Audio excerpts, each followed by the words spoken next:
ಕೆಲಸ ಬಿಟ್ಟು ಹೋಗ್ತೀನಿ ಎಂದಿದ್ದ ಯುವತಿಗೆ ಧಮಕಿ, ಬಟ್ಟೆ ಬಿಚ್ಚಿ ಹೊಡಿತೀನಿ ಎಂದು ಮಾಲೀಕನ ದರ್ಪ. ಬೆಂಗಳೂರಿನ ಕೆಂಗೇರಿ ಪೊಲೀಸರಿಂದ ಆರೋಪಿ ಸೈಯದ್ ಅರೆಸ್ಟ್.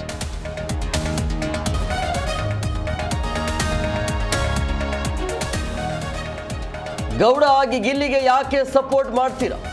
ಅಶ್ವಿನಿ ಗೌಡಗೆ ಮಾತ್ರ ಸಪೋರ್ಟ್ ಮಾಡಬೇಕು. ಅನಾಮಿಕ ವ್ಯಕ್ತಿಯಿಂದ ಬಿಗ್ ಬಾಸ್ ಸ್ಪರ್ಧಿ ರಜತ್ಗೆ ಧಮಕಿ.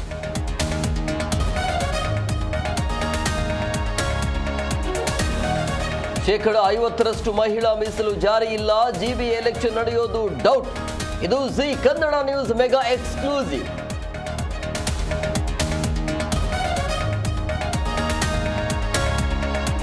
ಬೆಂಗಳೂರಲ್ಲಿ ಪುಷ್ಪಗಳಲ್ಲಿ ತೇಜಸ್ವಿ ಅನಾವರಣ. 10 ದಿನಗಳಿಂದ ಫ್ಲವರ್ ಶೋಗೆ ಉತ್ತಮ ರೆಸ್ಪಾನ್ಸ್.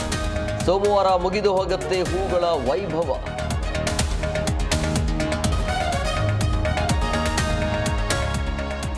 ಎಪ್ಪತ್ತೇಳನೇ ಗಣರಾಜ್ಯೋತ್ಸವಕ್ಕೆ ತಯಾರಿ. ಬೆಂಗಳೂರಿನ ಮಾಣಿಕ್ಯ ಮೈದಾನದಲ್ಲಿ ಸಿದ್ಧತೆ. ಪೊಲೀಸ್ ಬಿಗಿ ಬಂದೋಬಸ್ತ್. ಪಾಸ್ ಇದ್ದವರಿಗೆ ಎಂಟ್ರಿ.